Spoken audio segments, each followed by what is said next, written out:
What's going on, everyone? This is Lior with Compass out of Boston, and in this video we're going to be talking about buying a home around the Boston area as a millennial. So let's get at it.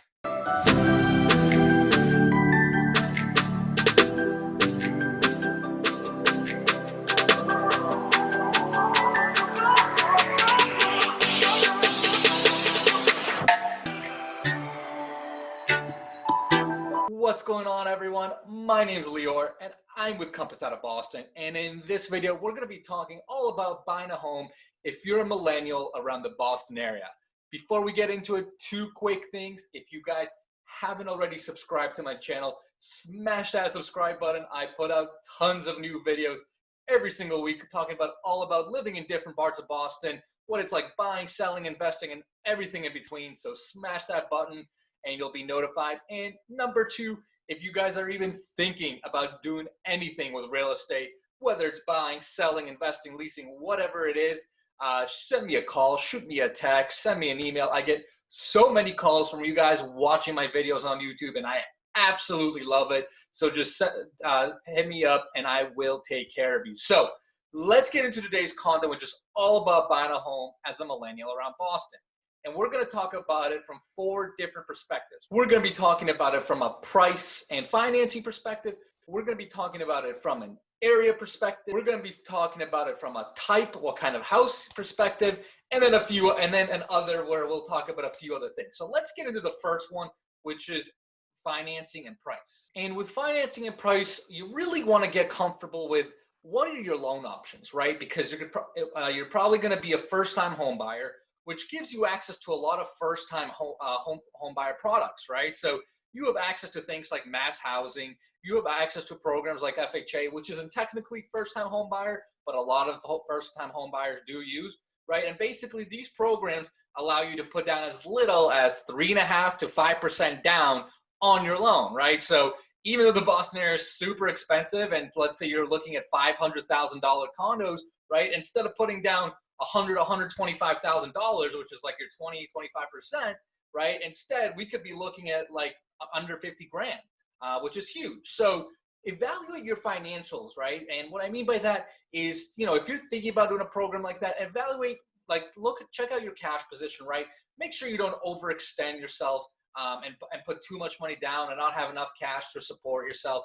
And also make sure you're comfortable with the debt payments, right? So if you're going to be doing a low down payment loan, your loan is obviously going to be larger, right? So you're going to have a larger mortgage payment. So make sure you're just comfortable with whatever that mortgage payment is. And if you're going to be going after low down payment loans, you're going to have to factor in things like PMI and everything. So there's a lot of factors to consider, but I think the most important, beyond picking the right financial loan, is making sure that you evaluate your personal financials and you understand you understand how comfortable you're extending yourself with your down payment, with your mortgage payments, and then you can make the best decision for yourself. Number two thing you're probably going to want to figure out is the area you're going to go after, right? I mean, obviously Greater Boston is a large area and there's a lot of different options depending on exactly what you're looking for, right? The question is, do you need to be close to downtown because your job is there? Do you need to be on the T because you commute every day and you don't have a car, right? So you want to start kind of factoring what's really important for you in an area, right? And I can give you some examples, right? So let's say you really want to be close to downtown. Let's say you don't really want to pay downtown prices though. So areas maybe like South Boston, areas like Dorchester, right? That are kind of close, that are pretty close to downtown, convenient on the train would be great options for you. Maybe let's say from a lifestyle perspective, you like kind of more of the hipster stuff, a little bit more crafty stuff. You like the little niche shops and everything, which is, they're awesome, right? So you might consider areas more like Jamaica Plain, areas like Cambridge or Somerville, right? Stuff you don't find in conventional big cities, right? And maybe being close to the city doesn't really matter for you. Maybe your commute's 30 minutes north anyway. You don't have to be downtown. You'd rather maybe get away, pay a little over a price. So maybe you consider areas maybe like Brighton, Watertown, or Waltham, right? They're still really fun areas. There's still a lot to do, right? But you don't necessarily have to pay that price of being right downtown or really close to it like Cambridge or Somerville.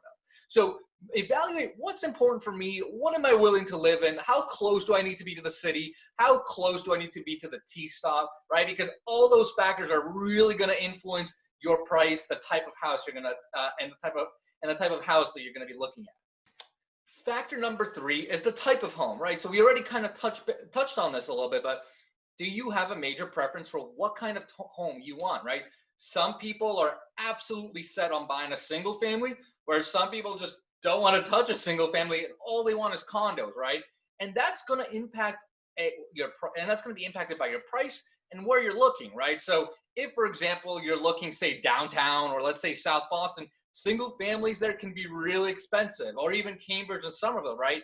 It's hard to buy, nice single families are very, very expensive. So you might be limited by your price, right, to be a condos, right?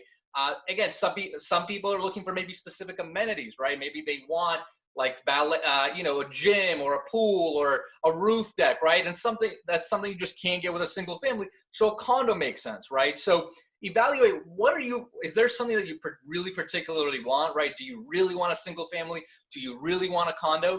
And if not, you're probably going to be driven more by the market price, right? So if your budget is going to be $500,000, $600,000, you're not going to, reality is you're not going to be able to afford a single family in Cambridge or in South Boston, right? Whereas you can do a condo there. Whereas if you maybe go a little bit further out, say Waltham or Watertown, now we're starting to talk, right? Now we're getting to the ballpark range. So evaluate what's important for you. Does it matter for you, right? Do you care whether it's single family or condo? Can you do either?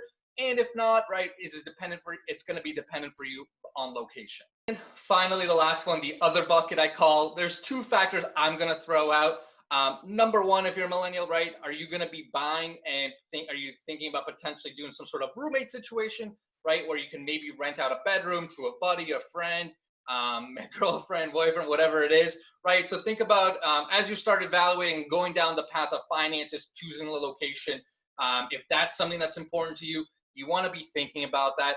And then number 2, in the wake of coronavirus and all the pandemic that's really played out, make sure that there's something like you can be in, right? Like for inside for long periods of time, right? Because who knows, right? Who knows how long this is going to last? But it's been really important for people to really like where they live, especially like if you're going to be working from home, you're going to be spending a lot more time at home now. It could be a year or 2 before things go back to normal. So just make sure you really think this through. Make sure you make a good decision about what you'd be happy with, where you'd be happy with, and then go from there. So that's all I got for you guys. Those are the 4 things I would start to think about as you're starting to plan out your journey. If you guys have any questions about any of this, put them below in the comments and I will answer them.